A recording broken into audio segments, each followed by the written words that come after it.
Hello my fellow book addicts, Megan here, and time for another book review.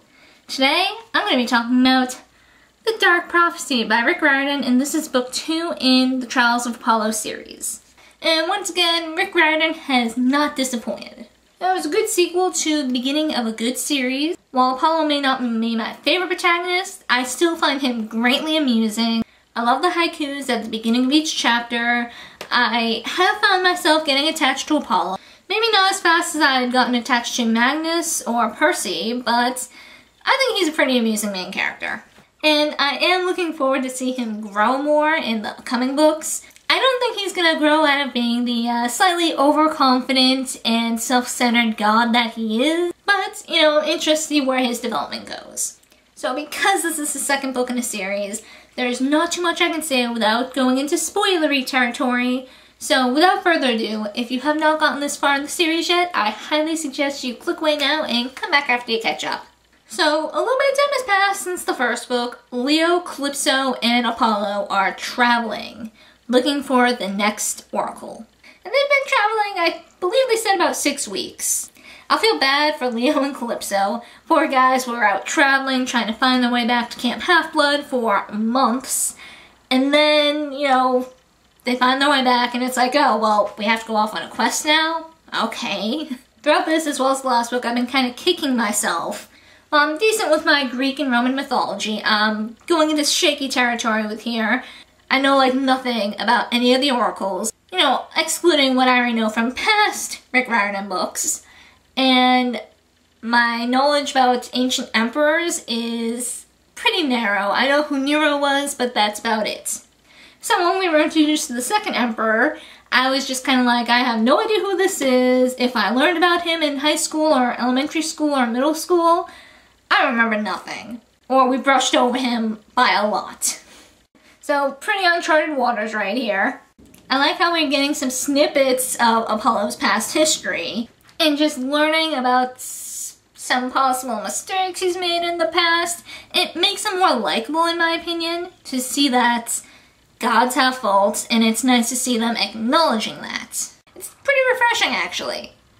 Despite how self-centered and how perfect Apollo thinks he is, it is nice to see him acknowledging, hey, I made a mistake, I probably should have done this instead of that. It's really nice, and it's nice to see him caring more about people besides himself. Like Meg, for example. Like, the soft spot he has for her makes my heart happy. I mean, he still has a way to go to not be quite as self-centered as he is, but it's nice to see little bits of that growth happening. It makes me really happy to see that Meg is back with Apollo and the demigods, and just her sticking up to her stepfather makes me super happy, and I just want to give that poor girl a hug. Part of me is really afraid that Meg is going to turn on Apollo again.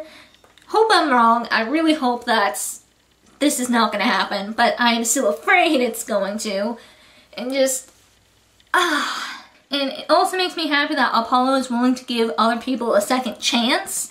Not just Meg, but the son of Midas as well. Like, yeah, he was working against them for a while, and he tried to kill them a few times, but he was willing to give the poor guy a second chance. And I really hope that doesn't come and bite them back in the butts later, but it's nice to see. We got to see the Hunters of Artemis again, and that was really awesome. I can't remember the last time we saw them. It was really nice to see Talia again, and having her help out with Apollo and everybody. And I find it funny how Talia is like one of the few Hunters of Artemis who doesn't totally disdain anyone who isn't female. So I really hope we see them again in this series, just like I hope that we see more of the Way Station and Emmy and Joe. I thought they were really cool. I enjoyed their characters. I enjoyed how they meshed with everybody else. And Georgie was adorable. I just want to see the three of them again in this series, like, so bad. And I do hope that Leo and Calypso both have a chance when this quest is over to be able to have a normal life, at least for a little bit. Part of me is dreading to see what happens to them at the end because they have these plans, you know, settle down, have a normal life, go to school, date and be a normal couple or as normal as they can be. Like, part of me is so afraid now that one of them is gonna die by the end. Just because they want this happy ending, and I'm so afraid they're not gonna get it. And I like the little throw out with Jamie that there are other gods out there, and how that's addressed, and how Talia's just like, how can there be more? How can there be more? Yada yada yada. Then Apollo's just like, meh. So I love how that's like actually acknowledged in these books as well. Like, yeah, we have Annabeth and Magnus in the Magnus Chase series being confused, like, oh my god, there's other gods out there. And it's nice to see that kind of like pushing over a bit more into the Trials of Apollo series. And it just makes me happy. Such a little thing, but it makes me happy. And I believe Meg was saying like the third and final Unnamed Emperor is like the worst of them all. And that's making me really nervous because Nero was bad. This guy was pretty bad. I'm not even going to try and pronounce his name because I know I'm going to butcher it. So I'm scared to see what the third one is going to be like. And I'm pretty pumped that we're heading to Camp Jupiter next. To, you know, catch up with all the nice people over there. I believe Hazel, Frank, Piper, and Jason are over there. So it's nice that we'll be able to see them again, hopefully. And, you know, have Leo be able to see them and let them know, hey guys, look, I'm alive! Just, all in all, I thought this was awesome. I thought this was a really, really nice book. Like I said, Apollo isn't my favorite protagonist, and this might not be my favorite Rick Riordan series, but I still definitely really enjoy it. That is really all that's coming to mind right now. Really enjoyed this. I love how Meg came back to Apollo. Emmy, Joe, and Georgie I liked.